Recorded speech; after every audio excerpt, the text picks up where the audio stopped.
Russia's new anti-drone tank Shield fails its combat debut. The first publicly documented combat test of Russia's upgraded anti-drone tank defense system ended in failure, with footage showing a Russian T-72B3A tank taking a direct hit from a Ukrainian FPV drone despite carrying the modified Ukrainian active protection system specifically built to stop exactly that threat, Militarnyi reported. The video shows the FPV drone striking the tank's rear, the vehicle's most vulnerable point since Ukrainian radar and countermeasure launchers are primarily oriented to cover the frontal and side arcs where a tank crew expects incoming fire. Militarnyi's report noted the strike occurred as part of a larger assault involving a column of 10 Russian tanks near the settlement of Maiak in Donetsk Oblast, and the presence of Ukrainian on the targeted vehicle was confirmed by the system's distinctive turret-mounted module and a smaller anti-drone grate previously documented on other Ukrainian-equipped tanks,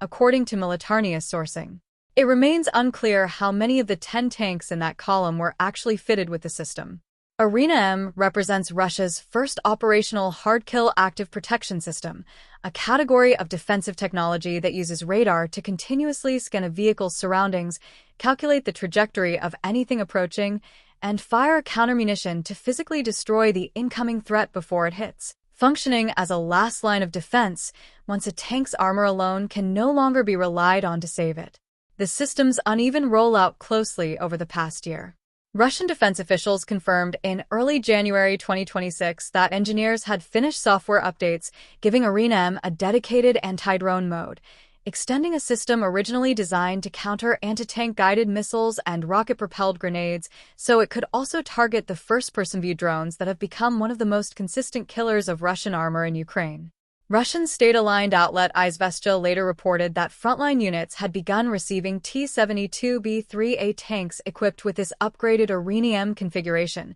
with crews undergoing additional training before the vehicles were sent to support assault operations, a rollout that appears to have led directly to the tank now shown failing its first documented combat test. Whether the failure came down to a fundamental technical limitation or simple bad luck remains genuinely unclear, and Militarnyi's report was careful not to resolve that ambiguity. The outlet laid out 3 possible explanations drawn from its sourcing. The system may simply be unable to intercept drones despite Russian claims to the contrary, it may have been switched off at the time of the strike, or it may have already expended its supply of countermunitions earlier in the engagement before the fatal hit arrived. That uncertainty echoes concerns raised well before this incident. Russian military analyst Viktor Murakovsky told Russian media in comments the defense blog covered in November 2025 that Ukrainian's radar struggles to distinguish small airborne objects from ground clutter at short range, and that the system's target detection and prioritization algorithms remain underdeveloped for drones that move unpredictably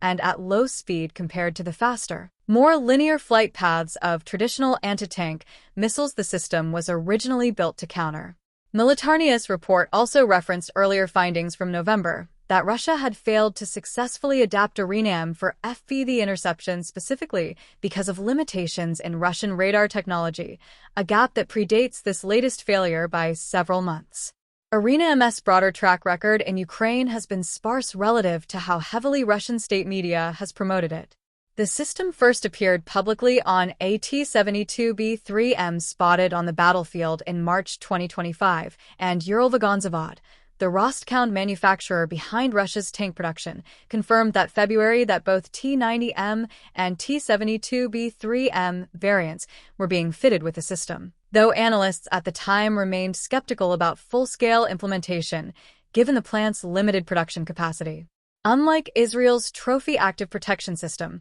which has an extensive combat record on Merkava tanks, Ukrainian entered this engagement with its real-world effectiveness against drones still fundamentally unproven, resting mostly on Russian claims and computer-animated demonstrations rather than documented battlefield results. That gap between promotional claims and battlefield performance sits at the center of why this single piece of footage carries more weight than one failed intercept might otherwise suggest. Russia has spent roughly 2 years publicly showcasing Ukrainian as an answer to the drone threat that has devastated its armored formations, and open-source investigators tracking Russian tank losses throughout the war have documented well over 150 confirmed T-90M losses alone. a tool that helps explain why Russian defense officials pushed so hard to field active protection more broadly, even on some of their most capable operational tanks. A single video from a Ukrainian Special Operations Unit doesn't settle whether Arena Mess anti-drone mode is fundamentally broken or simply inconsistent,